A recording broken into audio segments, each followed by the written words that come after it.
要说马德里有什么非看不可的景色，非吃不可的餐厅，好像真没有。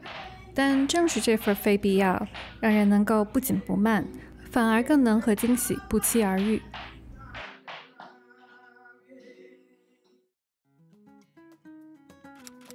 第3天，吃货本货在太阳门广场集合，开始了一个品鉴西班牙小吃的美食团。第一站是甜品和热巧克力，门口有这样一个100年老店认证的牌匾，是颁发给坚持传统100年以上，并且对马德里的文化历史有贡献的商铺。这家里面有一个茶室，可以坐下来慢慢吃喝。他家的热巧克力和我们平时喝的完全不一样，不是很甜，但是浓稠到模糊。说起西班牙的国宝，伊比利亚火腿必须得算是排名前3。第2站，在100年火腿店试吃顶级的伊比利亚火腿。火腿中最高级的是黑标的 Jamón Ibérico de Bellota，100%，也就是由纯种伊比利亚黑猪在宰杀前几个月只喂橡果，宰杀后风干发酵半年到1年，之后再窖藏2到5年才能卖。吃起来真的是入口即化，香气四溢，和试吃的其他火腿高下立分。它的饱和脂肪含量实际上很低，富含油酸，也是比较健康的选择。听说没吃鱿鱼三明治就不算来过马德里。身处内陆的马德里，为什么会有这样一道海鲜名菜？原来在19世纪，马德里已经是经济贸易的中心，很多海鲜在此集散，也因为经济繁荣而吸引了很多来自海滨城市的人来这儿打工。他们习惯吃海鲜，由于三明治便宜美味又很饱肚，很快成为了大众流行的平民美食。第4站，西班牙小酒馆，其灵魂在于西班牙苦艾酒 Vermut。和意大利苦艾酒不同，它口味偏甜，带有柑橘、香草和草本的苦味儿，非常适合冰镇单饮。一杯大概2-3欧，是马德里最受欢迎的餐前酒。第5站是一家 tapas 餐厅，考验 tapas 的菜自然少不了西班牙土豆饼，但这家最令我惊艳的竟然是一道黑暗料理——猪血肠。老实说，我只在英国吃过 black pudding， 完全是为了猎奇，并不觉得特别好吃。但这道血肠完全不同，因为加入了米粒儿和洋葱，质感轻盈又很香。感觉再吃一口就要哕了，赶紧遛弯到 Prado 美术馆，接受一下精神的滋养。在这儿，我终于第一次了解到了戈雅这位西班牙画家的艺术生涯。早期，他受到巴洛克和洛可可风格的影响，以宗教画和挂毯设计为主，作品的风格比较明快，装饰性很高。之后被任命为宫廷画家，为西班牙王室创作肖像画。他的作品非常生动地描绘了人物的特质，比如说这幅查理4世家族，没有过分美化，甚至描绘出了有些成员非常做作的气质。1800年后，在拿破仑战争中目睹了西班牙人民的苦难，他的艺术风格转向黑暗与批判，比如反战题材的1808年5月3日，还有一系列主题为战争的灾难的版画。晚年，他的身体状况恶化，性格变得孤僻，艺术更加个人化和黑暗。其中黑画系列内容怪诞，情绪压抑，被广泛理解为戈雅内心深处的艺术独白。除了戈雅，这里还有很多大家名作，比如韦拉斯奎兹的宫女，画的视角非常特别，画家也在画中，而镜子里出现了国王和王后，但看不到他们的真身，虚虚实实，令人遐想。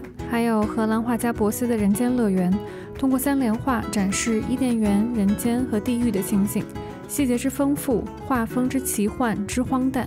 虽然创作于1500年，但今天看起来仍然觉得相当现代。从美术馆出来，天都黑了。俗话说，身体和灵魂总有一个在饿着，所以现在我们又要去觅食了。晚餐是整个旅程的美食高光。坐车来到由名厨 David Munoz 主理的 Street Zoo。来到门口，还以为到了夜店。这家店的理念是将各国的街头小吃融合，并且进行升华，所以打造出这么一个前卫又热火朝天的氛围也合情合理。完全开放式的厨房，厨师们像在演奏一场华丽的爵士乐，点菜、炒菜、上菜，呼叫声此起彼伏又自有秩序。每一道菜都是世界大融合，韩国烧烤配伊比利亚猪肉，日本拉面但是有墨西哥的风味儿，明明丰满又不相及的东西被巧妙地结合在一起，居然这么顺理成章，且效果非常惊艳。食客是西班牙人为主，周一晚上10点，人们谈笑风生，吃的喝的正嗨。语言不通的异乡夜晚，我却觉得如鱼得水，归属感远远高于现在居住的美国西岸。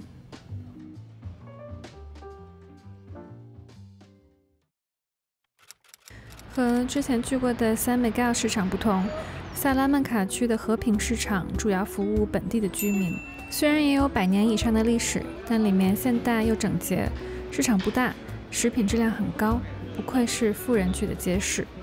我们直奔 Casa Dani， 理由只有一个，听说有全马德里最好的 tortilla。这趟旅程吃了不少土豆饼，但 Casa Dani 还是不负众望的脱颖而出，比别家鲜嫩。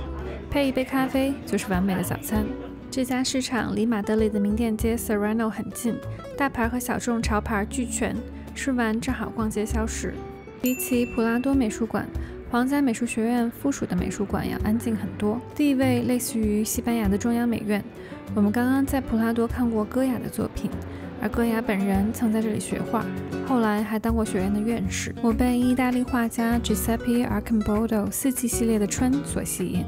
这幅作品的出版已经丢失，馆藏的是画家给菲利普国王的复刻版。他的4季系列作品用当季的花卉、蔬果、植物等元素组成人物的肖像。同一系列中的夏也出现在动物森友会狐狸奸商卖的画中。现在美术馆正在展出当代艺术家 Lita Cabiot 根据戈雅的黑暗版画重新创作的画作和雕塑。下午我们有另外一场和艺术的约会。谁能想象得到，在一个大型市场的楼上，竟然藏着一个世界顶级的舞蹈学校，培育了无数弗拉明戈大师的 Amor de Diaz。而我们不是来看表演，也不是来学跳舞，而是跟舞者 Giuliana 了解弗拉明戈的文化和历史。吉普赛人在15世纪迁徙到西班牙，大部分人定居在南部的安达卢西亚地区。他们自己的音乐和当地的文化相结合，成为了弗拉明戈的原型。他们没有文字，生活贫困漂泊，常常被排挤和压迫，于是通过音乐和舞蹈表达出强烈的情感，这是弗拉明戈的灵魂。最初只是家庭聚会的活动，19世纪随着咖啡馆文化的兴起，在咖啡馆表演成为了一种商业行为，很多经典的弗拉明戈形式也在此时诞生。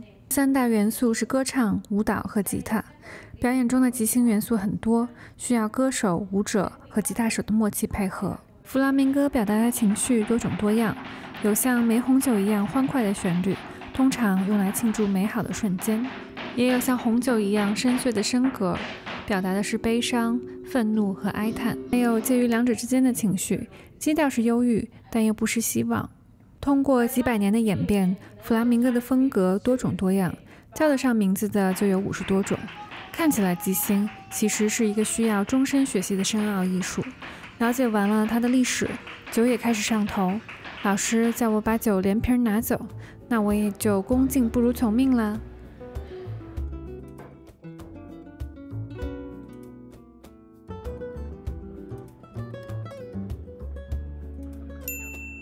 下一站是便当君的乐园——摄影器材店。这个人一进店里就两眼发亮，对各种相机如数家珍，好像一只老鼠掉进了米缸。这家店虽然是各大品牌的授权经销商，但也卖很多二手器材。便当君带着目标而来，小逛一圈之后直奔主题，抱着新相机满意而归。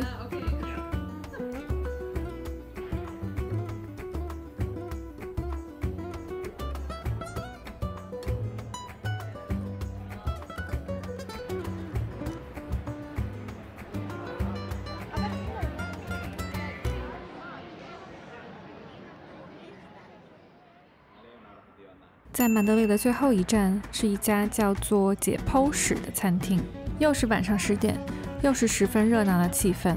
这家店走的是肉店风，装修风格像传统肉铺，灯光是日光灯管，简单的餐台面向完全开放的厨房。厨师非常在意食材，大部分菜品会在客人面前完成最后的工序，更能让人注意到食材的本身。料理不过分复杂，尽量尊重食物本身的风味儿。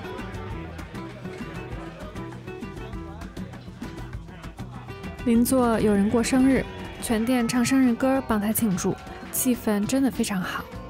也许是因为 Street Soul 大胆的味蕾刺激珠玉在前 ，SDD 的简约含蓄，虽然高级，却略有一点点不过瘾。作为马德里的最后一站，也算十分圆满了。终于，我们要从阳光灿烂的马德里离开了。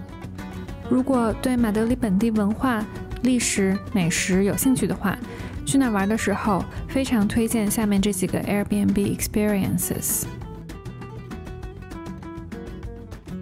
至于这次马德里的具体行程，链接在置顶的评论中，欢迎提问。